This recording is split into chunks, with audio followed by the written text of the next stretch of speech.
Hello friends, welcome back to today's class. तो friends, पिछले video में हम लोग ने मेजरिंग इंटेंसिटी के बारे में पढ़ा था, मतलब कि how to measure intensity of earthquake. ठीक है, तो आज हम उसी को आगे कंटिन्यू करते हैं और आज हम पढ़ेंगे रिचर स्केल के बारे में। ठीक है, तो रिचर स्केल होता क्या है? तो फ्रेंड्स, ये मैग्नीट्यूड को मेजर करता है। ठीक है, यूज टू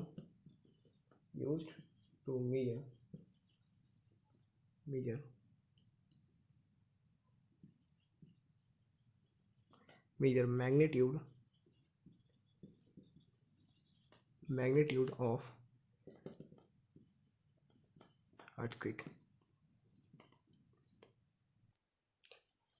फ्रेंड्स, जो रिचर स्केल है इसको डेवलप किया था एक अमेरिकन सिस्मोलॉजिस्ट है जिनका नाम था चार्ल्स फ्रैंकिस रिचर रिस्टर है बेसिकली नाम इनका। ठीक है, चार्ल्स फ्रैंचिस रिस्टर। ठीक है, तो इन्होंने ही सन है 1935 में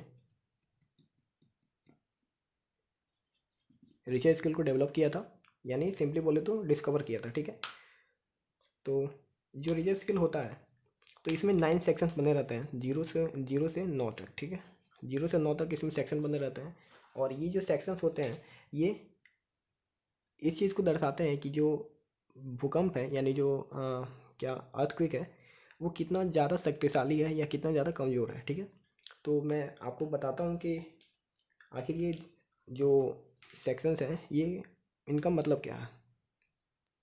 तो फ्रेंड, जो सेक्शंस है 0 से लेकर 9 तक, तो इसका मतलब यही है कि जो भी भूकंप होगा वो या तो वो 0 से लेके 9 के बीच में ही आएगा। ठीक है, तो देखते हैं कि जैसे कि अगर मान लीजिए भूकंप का जो इंटेंसिटी है वो 0 से 2 तक है। ठीक है, तो 0 से 2 तक तो भूकंप कैसा होगा, ये जो है अननोटिस होगा। अननोटिस का क्या मतलब है? मतलब कि आपको पता ही नहीं चलेगा। अगर भूकंप का जो इंटेंसिटी है वो या तो 0 से 2 तक है तो आपको पता ही नहीं चलेगा कि भूकंप आया है कि नहीं आया है। ठीक है, अगर यही भूकंप 2 से 4 के बीच में आ जाए तो इसमें आपको पता चलेगा। ठीक है, फेल्ट होगा, मतलब कि थोड़ा थोड़ा पता चलेगा, लेकिन बट नो डैमेज।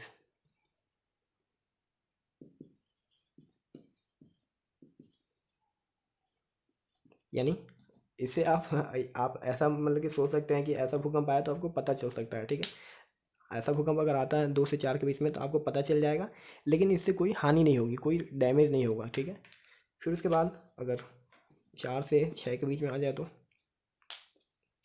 इसको दोस्तों बोलेंगे मॉडरेट। छोटा मोटा डैमेज होगा, ठीक है, ज़्यादा नहीं, छोटा मोटा होगा, अब पता तो डेफिनेटली चलेगा। अगर यही 6 से 8 के बीच में आ जाए तो इसको बोलते हैं दोस्तों सर्व, मतलब कि डेंजर। यानी यहाँ पे आपका ज़्यादा डिस्ट्रक्शन होगा। ठीक है, डैमेज बहुत ज़्यादा होने वाला है और पता तो आपको फिर से डेफिनेटली चलने वाला है, क्योंकि आपको पता तो 2 से 4 के बीच में ही चलने वाला था। फिर उसके बाद लास्ट है, अगर 8 से अगर 9 के बीच में आ जाए तो ये जो दोस्तों होता है सबसे डेंजरस कंडीशन होता है। अगर ये आ गया तो पूरा सिटी, लगभग पूरा सिटी बर्बाद हो जाता है। ठीक है, तो ये जो होता है ये वेरी डेंजरस, सबसे डेंजरस जो ये होता है। ठीक है, तो इंटेंसिटी जो है वो इसकी ऐसे इंक्रीज हो रही है। ठीक है, यानी जितना कम, यानी 0 से 9 के बीच में जितना कम होगा उतना कम भूकंप का इंटेंसिटी होगा या उतना कम वो डैमेज करेगा।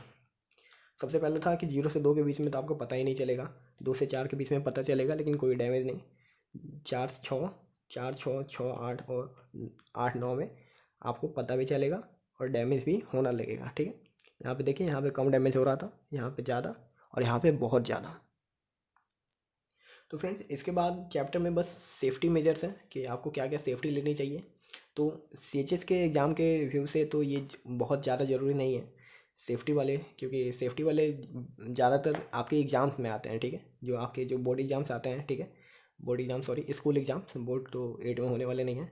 ठीक है, तो आपके जो स्कूल एग्ज़ाम्स होते हैं उसमें आपको ज़्यादातर पॉइंट्स वाले सवाल पूछे जाते हैं या आपको जो सेफ्टी वाले सवाल पूछे जाते हैं कि आप जो अर्थक्वेक है उस समय आप क्या क्या सेफ्टी अपना सकते हैं, ठीक है। तो इसे आप अपने बुक से भी देख सकते हैं, मैं आपको बस समझा देता हूँ।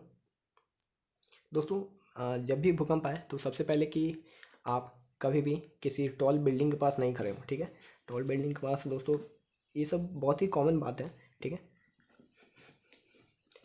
क्योंकि देखिए अगर मान लीजिए कि बिल्डिंग टॉल है, मान लीजिए ये टॉल बिल्डिंग है, आप यहाँ पे खड़े हैं, आप ये हैं, ठीक है, आप यहाँ पे हैं, तो यहाँ पे बिल्डिंग आपके ऊपर डेफिनेटली गिर जाएगा। अगर आप यहीं से अगर यहाँ पे खड़े होंगे तो मान लीजिए कि बिल्डिंग अगर गिरता भी है तो आपके ऊपर नहीं गिरेगा ना। तो ये फ़ायदा है कि जब भी भूकंप आए तो आप किसी टॉल बिल्डिंग के पास नहीं खड़े हों, ठीक है। सबसे अच्छा तरीका होता है कि जब भी भूकंप आए आप अपने ग्राउंड में चले जाइए, कोई भी बड़ा सा ग्राउंड है वहाँ पर चले जाइए, ठीक है। फिर उसके बाद अगर मान लीजिए कि आप अगर इस घर के कोने में फंस गए हैं, ठीक है, आप भाग नहीं पाए, ठीक है, भूकंप आप घर पे सोए हैं, उस समय भूकंप आ गया, ठीक है। आप यहाँ पे मान लीजिए कि इसी रूम में फंसे हुए हैं, यहाँ पे आप फंसे हैं, ठीक है।